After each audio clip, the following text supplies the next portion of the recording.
प्राची, काफ़ी बार ऐसा होता है कि हमारी लाइफ में ना कुछ ऐसे लोग होते हैं जो हमसे एनर्जी कंज्यूम करते हैं, सक करते हैं। हमारे अच्छे लोग भी होते हैं वो, और बुरे लोग भी होते हैं। मतलब जो इंटेंशनली सक कर रहे हैं, अनइंटेंशनली सक कर रहे हैं। ट्रू। कैसे डिफर करेगा कोई इंसान, और कैसे बचे इन चीज़ से? देखो, जो इंटेंशनली कर रहे हैं उनकी बात मैं बाद में करूंगी, जो इंटेंशनली नहीं कर रहे वो इंपॉर्टेंट है। इंटेंशनली वाले तो फिर भी हमें पता होता है कौन कैसा है, लेकिन मेरा गुड पर्सन है। मतलब मैं अपनी एक फ्रेंड की बात करती हूँ, ठीक है। मेरी एक फ्रेंड, काफ़ी टाइम पुरानी बात है, तो मेरे साथ हर सिचुएशन में खड़ी है। मैं प्रॉब्लम में हूँ तो वो भी परेशान हो जाएगी और हमेशा सही राय देगी। मेरे को कुछ ज़रूरत पड़ जाए तो 2 बजे भी रात को अवेलेबल है कि भाई कभी बेटे ने फ़ोन कर दिया, आंटी दिस, अच्छा बेटा अभी देखती हूँ मम्मी को क्या हो गया, ये वो, मतलब इतना अच्छा केयरिंग सब कुछ। लेकिन मुझे ऐसा हमेशा से लगता रहा कि मेरे ना काम रुक जाते हैं अगर मैं इसको बता दूँ। ओके। बैक टू बैक मेरे साथ होता रहा। मेरे को अंदर से एक ऐसी फीलिंग आने लगी कि यार इसको नहीं बताया था ना, पिछली बार तो ये वाला काम हो गया था, इस बार नहीं हो रहा, ये लगातार होने लग गया था। पैटर्न बन गया, पैटर्न बन गया था कि, लेकिन उस वो कैसे, मतलब वो क्यों मेरे लिए हाय लगाएगी कि इसका काम ना बने, ये वो ऐसा वो क्यों करेगी? वो तो मेरी अच्छी फ्रेंड है। तो मैं सोच के भी उसके बारे में बहुत टाइम तक तो सोच ही नहीं पाई। लेकिन ग्रेजुअली मेरे को एक बात समझ में आई कि आपकी कोई इंटेंशनली एनर्जी सक कर रहा है वो तो ठीक है, जब नॉन इंटेंशनली कर रहा है, जब वो आपका सगा वाला है, आपका अपना है, जिस पे आपको पूर्ण विश्वास है, जैसे मुझे मेरी दोस्त पे पूर्ण विश्वास था, बट वहाँ पे एक चीज़ थी, जो आपसे किसी जगह पे सुपीरियर होगा, आप इंपीरियर होगे, वो आपकी एनर्जी सक कर लेगा। आपको मेंटली बहुत स्ट्रांग है और आप मेंटली थोड़े से लो होते हो।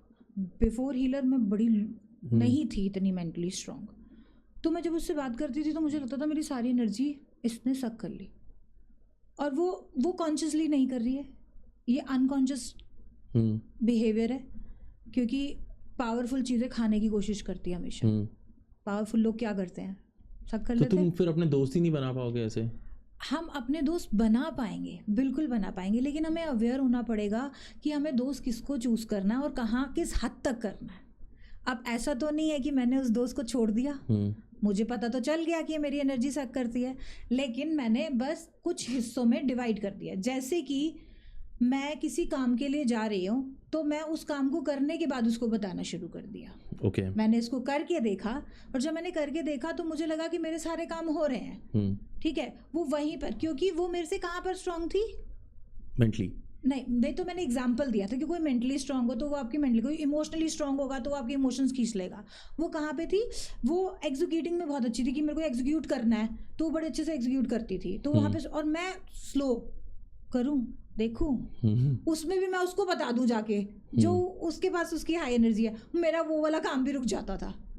तो मैंने इसको आइडेंटिफाई किया। आपको सिर्फ 15 दिन लगेंगे अपने पसंदीदा पर्सन के ऊपर ये चीज़ फोकस करने के लिए कि मेरी कौन सी चीज़ इसके साथ रह के ठीक होती है, कौन सी खराब होती है। आपको खुद ब खुद पता चल जाएगा कि, और जो हमारा, मान लो हमारा लाइफ पार्टनर है, वहाँ सबसे ज़्यादा आसान है, हमें पता होता है हमारे लाइफ पार्टनर की क्वालिटी क्या है, और हमारा बेसिकली किस जगह पे मैं नीची पड़ती हूँ या वो ऊंचा पड़ता है, या मैं नीचा पड़ता हूँ वो ऊंची पड़ती है, ये हमें पता होता है, हर किसी को पता होता है।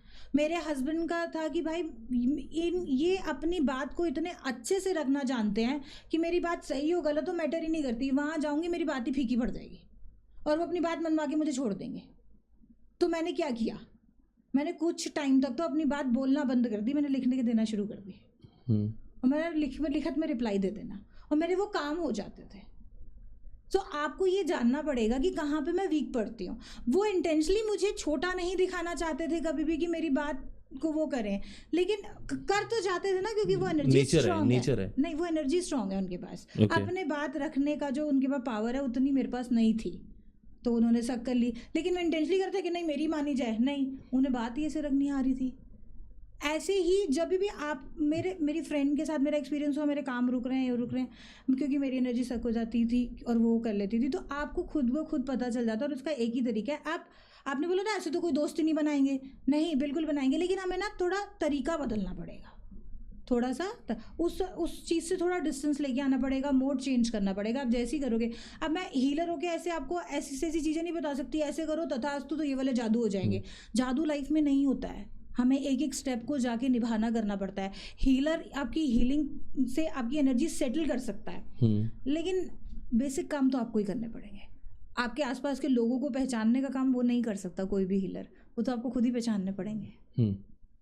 आपको पता है तभी लड़कों के काम नहीं होते हैं। हम जो लड़के होते हैं ना, जब चाय सिगरेट पे जाते हैं ना, तो हम अभी तक जो कभी सोचा है भाई मेरे पास 3,000 करोड़ होंगे फिर ये करेंगे, तो हम अपना ये बता देते हैं और ऐसा बताते हैं कि साला वो कभी ज़िंदगी में नहीं होता। तो हर शाम को जाके हम अपनी ज़िंदगी का रोना रोएंगे और अपना सब खत्म कर लेंगे। आपके ग्रुप में जिसकी एनर्जी इस लेवल पे हाई होगी फाइनेंशियल वाली, वो आपकी एनर्जी ले जाएगा। अब आपसे कोई फाइनेंशियली स्ट्रांग है तो आप अपने फाइनेंस की एनर्जी उसको मत बताओ। मान लो आपका एक फ्रेंड है, उसके पास 200 करोड़ रुपए हैं, तो आप उसको अपने 1 करोड़ की कहानी मत बताना, ठीक है? आपके 50 लाख रह जाएंगे। This is simple.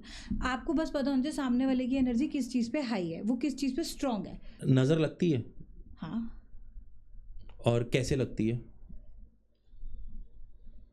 जेन्युइनली, मतलब नज़र, अगर कहते हैं ना नज़र लग गई है यार, तुम्हारे काम बनते हुए रुक गए हैं, तुम्हारी तबीयत ठीक नहीं रह रही है, तुम खुश नहीं रह रहे हो, कोई फिर उसके बाद नज़र लगने में एक पॉइंट तो यही आ गया जो आपने क्वेश्चन पूछा था कि एनर्जी सक हो गई, ठीक है। अब एथलीट के पास क्या है? स्पोर्ट्स, तो वो आपको क्या सिखाएगा? स्पोर्ट्स। बिजनेस पर्सन के पास क्या है? बिजनेस, तो वो आपको क्या सिखाएगा या क्या देगा? बिजनेस। लेकिन इनसिक्योर और विले लोगों के पास क्या है? इनसिक्योरिटी।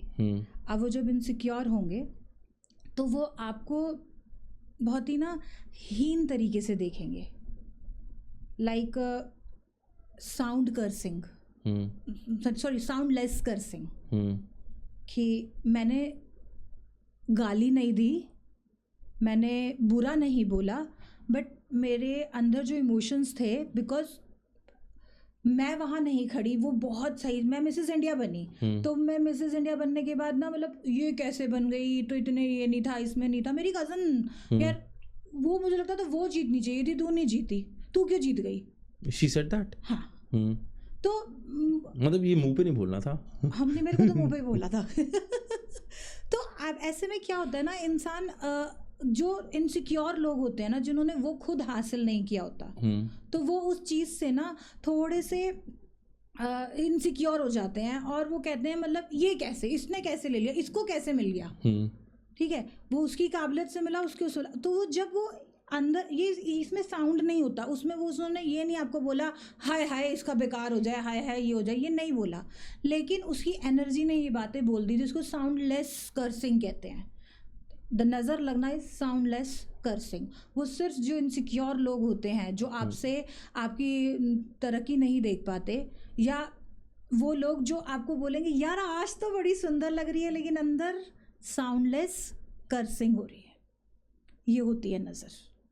और नज़र कोई बहुत बड़ी चीज़ नहीं है जिसको संसार ने इतनी बड़ा बना रखा है, यार इसको तो नज़र लग गई, अभी 15 दिन से बीमार है, ये नहीं है।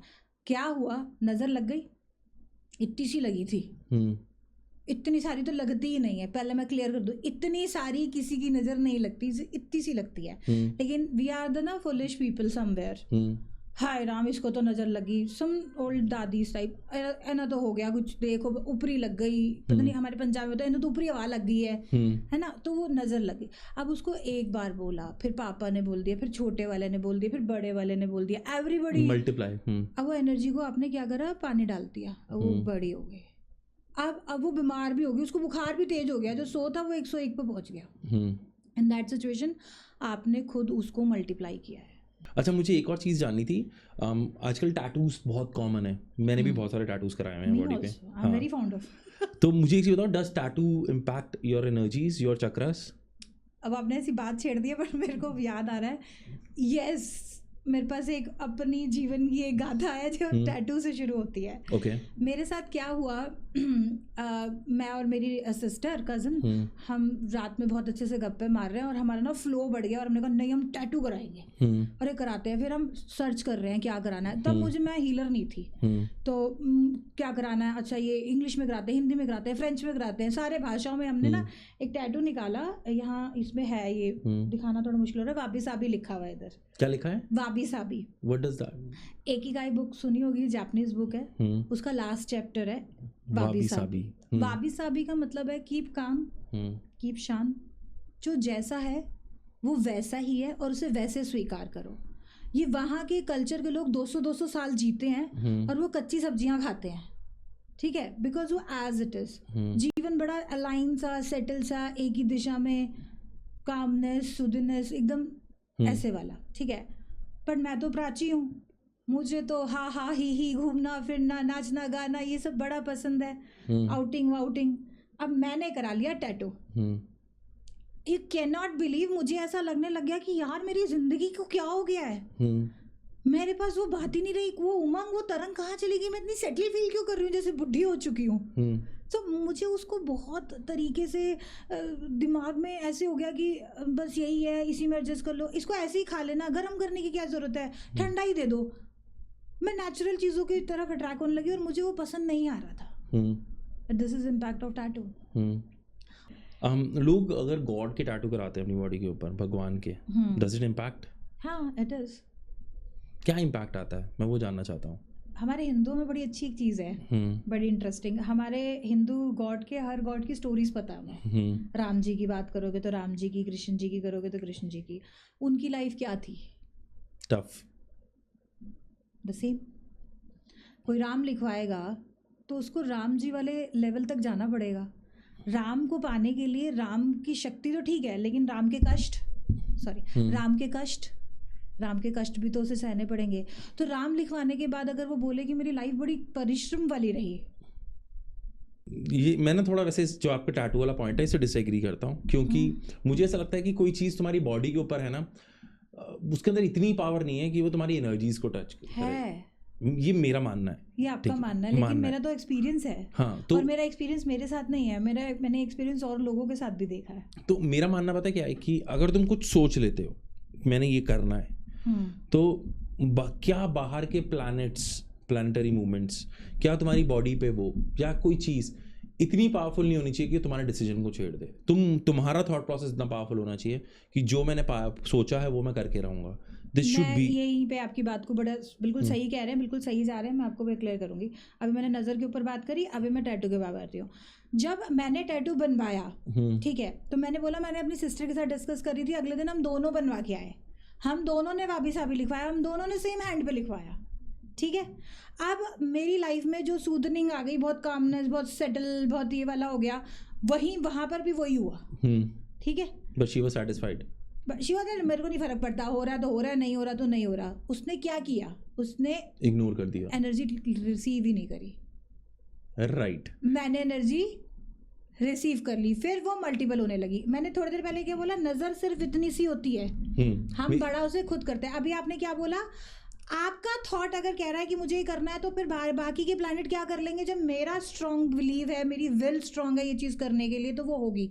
यस निक, वो होगी, क्योंकि आपका बिलीव है, मैं इसमें डिनाई नहीं करूंगी। एक्चुअली हम अपने थॉट प्रोसेस पे टिके हुए। What is the pillar of our life? Thought, that's it. अब हमारा थॉट ही इसमें है कि यार उस चीज़ से मेरी लाइफ पे इम्पैक्ट पड़ रहा है इतना सा, उसको इतने से इतना और इतने से इतना करना आपकी बात है। मेरे हस्बैंड ने मेरी शादी के 3 महीने बाद मुझे ये मेरे अंदर डाल दिया अपने एक एक्शन से कि मैं एक दिन तुझे छोड़ दूंगा, ठीक है। मेरी शादी को 3 महीने हुए थे, मुझे ये फियर आ गया शादी के 3 महीने बाद कि वहीं कहीं छोड़ ना दे। आपकी लव मैरिज थी? Of course. Can I dig it थोड़ा स्क्रैच? हाँ। तो मुझे जानना अच्छा लगता, मतलब मेरा पहला मेरी लाइन वो आप सुन लो, मेरे यहाँ रह जाएगी कि मेरे हस्बैंड ने मुझे ये थॉट दिया, हम थॉट की बात कर रहे हैं, कि मैं तुझे छोड़ दूंगा। उन्होंने मुझे इतना डरा और घबरा दिया था, लेकिन मेरी पूरी शादी में, मेरे हर लड़ाई, हर झगड़े में एक थॉट कामयाब रहा, कहीं मुझे छोड़ तो नहीं देगा। एंड फाइनली उसने छोड़ दिया। अब कसूरवार कौन है? थॉट। किसका? मेरा, जिसको मैंने उसको पानी दिया। कॉन्शियसली नहीं दिया, बट अनकॉन्शियसली दिया। वो आपका फियर था। वो फियर था, लेकिन पहले तो थॉट आया ना, वो फियर क्रिएट हुआ, फिर मैं उसको पानी देती रही। वो इतनी सी तो बात थी, ख़त्म कर देती मैं। अबे नहीं मोमेंटम था, नहीं होएगा, ऐसे नहीं होएगा, ओके फाइन, मैंने माले नहीं वो ही लव्स मी लॉट, ये वो बहुत सारे थॉट जो मैं अपने आप को दे सकती थी उसको रिप्लेस करने के लिए, और एक मजबूत थॉट की थैली बना सकती थी एक कि भाई ये, बट मैं अनकॉन्शियसली हमेशा इस बात पर कि एक दिन छोड़ देगा, और वो दिन आ गया। सो क्या मैं अब क्या करूँ, अपने हस्बैंड को ब्लेम करूँ, खुद को ब्लेम करूँ? नहीं, सिर्फ प्रॉब्लम थॉट होती है। क्या बोलते थे, जो बोएगा काटेगा, जैसा सोचोगे वैसा हो जाएगा। हाँ, वो सत्य वचन है, हमारे सीनियर्स गलत नहीं कह के गए हैं। नहीं, this is the truth of life. Law of attraction काम करती है। तुम जिस तरीके, जिस संगत में बैठोगे तुम वही थॉट्स को अट्रैक्ट करोगे, तुम वही बनोगे। जो बचपन में कहते थे ना बेटा कि तुम जिनके साथ उठ बैठ रहे हो ना तुम वही बन जाओगे, मेरे को लगता है क्या बकवास बात है। बट मैंने बाद में देखा कि जेन्युइनली ओवर द टाइम वो चीज़ें सोचने लग गया, मैं वो चीज़ें करने लग गया।